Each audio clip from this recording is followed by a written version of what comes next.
तुम्हाला जर तळलेल्या शेवची भाजी आवडत नसेल ना, तर अशी इन्स्टंट पद्धतीने केलेली खानदेशी शेवभाजी करून बघा. कुठल्याही हॉटेलच्या शेवभाजीला मागे टाकेल अशी ही भाजी तयार होते. तुम्ही सुद्धा नक्की करून बघा.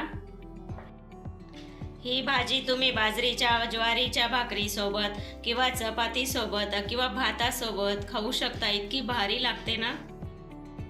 नमस्कार मैत्रिणींनो, स्वागत आहे तुमचं पुष्पा पाटील किचन मध्ये. आज आपल्याला मसालेदार झणझणीत अशी शेवची भाजी करायची आहे, तीही शेव न वापरता. लगेच रेसिपीला सुरुवात करू. कच्च्या शेवेची भाजी करण्यासाठी मी इथे छोट्या साईजचा कांदा कापून घेतलेला आहे, असं उभ्या आकारामध्ये. थोडंसं खोबऱ्याचा तुकडाही बारीक चिरून घेतलेला आहे. 1 चमच तीळ घेतलेली आहे. अर्धा इंच आलं, 9-10 लसूणच्या पाकळ्या घेतलेल्या आहेत. हे साहित्य आपल्याला आता थोडंसं भाजून घ्यायचं आहे. तवा आपला तापलेला आहे, याच्यावरती आता आधी खोबरं टाकून घेऊ. थोडंसं तेल टाकून घ्यायचं आहे. हे खोबरं आपल्याला हलकसं लालसर भाजून घ्यायचं आहे. खोबरं बघा भाजलं गेलेलं आहे, काढून घेऊ. याच्यामध्ये आता आपण कांदा टाकून घेऊ. कांदा सुद्धा आपल्याला लालसर असा भाजून घ्यायचा आहे. कांदा बघा हलकासा लालसर झालेला आहे. याच्यामध्ये आपण आता लसूण आणि आलं घालून घेऊ. हे सुद्धा आपण थोडंसं परतवून घेतलं. याच्यामध्ये आता तीळ घालून घेऊ.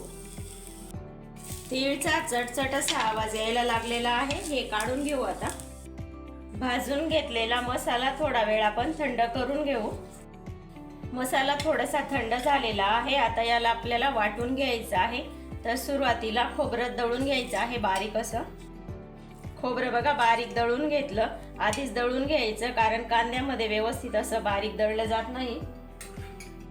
याच्यामध्ये आता आपण आलं, लसूण, तीळ आणि कांदा घालून घेऊ. याच्यामध्ये थोडंसं पाणी घालून एकदम बारीक असं वाटून घ्यायचं आहे.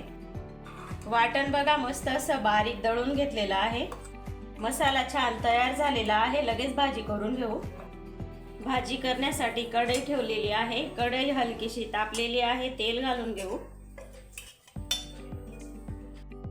तेल आपलं हलकसं तापलेलं आहे. आपण जो मसाला करून घेतलेला आहे तो घालून घेऊ.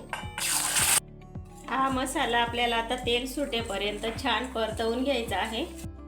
मसाला बघा छान परतला गेलेला आहे. मस्त असं तेल सुटलेलं आहे त्याला. आता याच्यामध्ये आपण पावडर मसाले घालून घेऊ. तर 1 चमच मी इथे तिखट मिरची पावडर घेतलेली आहे. अर्धा चमच काश्मीरी मिरची पावडर आहे. 1 चमच गरम मसाला आहे. 1 चमच धना पावडर आहे. अर्धा चमच हळद घेतलेली आहे. हे मसाले आता व्यवस्थित असं परतवून घेऊ. मसाल्यांमध्ये 1 चमचभर पाणी टाकून घेऊ, म्हणजे व्यवस्थित मसाले मिळून येतात. आणि परत एकदा छान असं तेल सुटेपर्यंत परतवू. मसाल्यांना बघा छान असं तेल सुटलेलं आहे. याच्यामध्ये आता आपल्याला गरम पाणी घालून घ्यायचं आहे. मसाले भाजी करताना कधी पण गरमच पाणी घालायचं, म्हणजे मसाल्यांचा स्वाद असा टिकून राहतो. या भाजीचा रस्सा करताना पातळच करावा लागतो, कारण तो नंतर शेव घालून घट्ट होतो. बघा असा आवश्यकतेनुसार रस्सा करून घेतलेला आहे. असाच पातळ रस्सा करायचा. भाजीमध्ये चवीनुसार मीठ घालून घ्यायचं आहे. हा रस्सा आपल्याला आता छान असा खळखळून उकळवून घ्यायचा आहे. रश्शाला बघा छान अशी उकळी आलेली आहे. आता आपण गॅस मीडियम करून देऊ. रस्सा आपला छान असा उकळत आहे. तोपर्यंत आपल्याला कच्ची शेव करून घ्यायची आहे. तर त्यासाठी मी इथे 1 छोटी वाटी भरून बेसन पीठ घेतलेलं आहे. पाव चमच तिखट मिरची पावडर आहे. पाव चमच ओवा आहे. 1 चुटकी भरून हळद आहे आणि 1 चुटकी गरम मसाला आहे आणि चवीनुसार मीठ आहे. हे पीठ आता आपण एका कटोऱ्यामध्ये टाकून घेऊ. या पिठामध्ये आता मिरची पावडर घालू. ओवा घालून घेऊ. थोड्याशा हातावर चोळून घेतल्या होत्या. हळद आणि गरम मसाला घालू.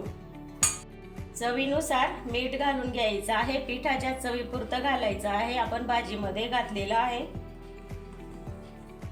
या पिठामध्ये आता आपल्याला थोडं थोडं पाणी घालून हे पीठ आपल्याला व्यवस्थित असं भिजवून घ्यायचं आहे. हे पीठ एकदम असं म्हणजे घट्ट नाही करायचं आणि एकदम पातळ सुद्धा नाही करायचं आहे, असं मध्यमच पीठ आपल्याला हे लागणार आहे। तर बघा असं मी पीठ भिजवून घेतलेलं आहे, एकदम असं पातळ पण नाहीये आणि एकदम घट्ट पण नाहीये। तर असं पीठ करून घेतलं ना शेव आपल्याला व्यवस्थित अशी पाडता येते। याच्यापेक्षा जर आपण घट्ट पीठ भिजवलं ना तर शेव म्हणजे थोडीशी अशी कडक झाल्यासारखी होते, भाजीमध्ये खाताना अशी एकदम कडक लागते, त्याच्यासाठी असं व्यवस्थित असं पीठ भिजवून घ्यायचं। पीठ व्यवस्थित थोडंसं असं फेटून घ्यायचं, कारण आपण त्याच्यामध्ये सोडा वगैरे काही घातलेला नाहीये। थोडंसं फेटून घेतलेलं आहे पीठ, खूप छान झालं। आता आपण लगेच याची शेव करून घेऊ। ही शेव आपल्याला डायरेक्ट उकळत्या रशामध्येच करायची आहे, तर त्याच्यासाठी मी इथे झारा घेतलेला आहे, आपण जो तळण्यासाठी वापरतो तो। तुम्ही याच्याऐवजी दुधावरची जाळी असते ना आपली छिद्र्यांवाली, तीही सुद्धा घेऊ शकता, किंवा तुम्ही आपला सोऱ्या असतो ना शेव पाडायचा तो सुद्धा घेऊ शकता। पण एवढं तामझाम करण्यापेक्षा आहे ना मस्त असं याच्याने सुद्धा छान शेव पडते। तर 1 चमच भरून मी इथे पीठ टाकून घेतलेलं आहे आणि त्याच चमचने आपल्याला व्यवस्थित असं हे फिरवून घ्यायचं आहे। तर मस्त आपण अशी शेव पाडून घेऊ।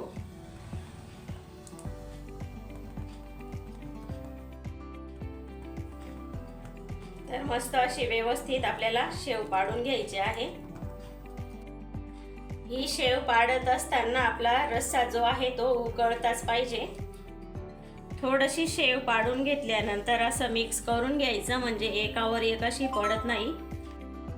पूर्णपणे बघा आपण मस्त अशी शेव करून घेतली, नंतर मस्त मी हातानेच पाडून घेतली, पटापट पाडता येते। तर बघा मस्त अशी शेव पाडून घेतलेली आहे आणि खूप छान अशी मस्त पडते ही शेव। 5 ते 6 मिनिटं आता ही बेसन शेव आपल्याला छान शिजवून घ्यायची आहे।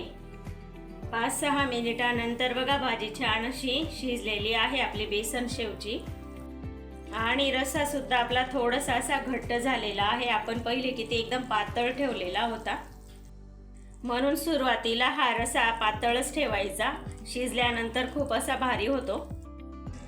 या भाजीवरती आता मस्त अशी बारीक चिरलेली कोथिंबीर घालू।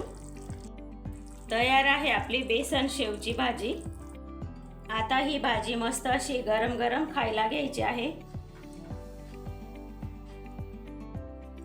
तयार आहे आपली मस्त अशी शेव भाजी। तर कोणी म्हणणार नाही की ही कच्च्या शेवेची आहे की लगेच म्हणजे तयार केलेली आहे ही शेव। तर बघताच क्षणी म्हणजे असं तोंडाला पाणी सुटतं ही भाजी बघून। तर ही रेसिपी तुम्हाला आवडली असेल तर लाईक, शेअर, सबस्क्राईब करायला विसरू नका। धन्यवाद।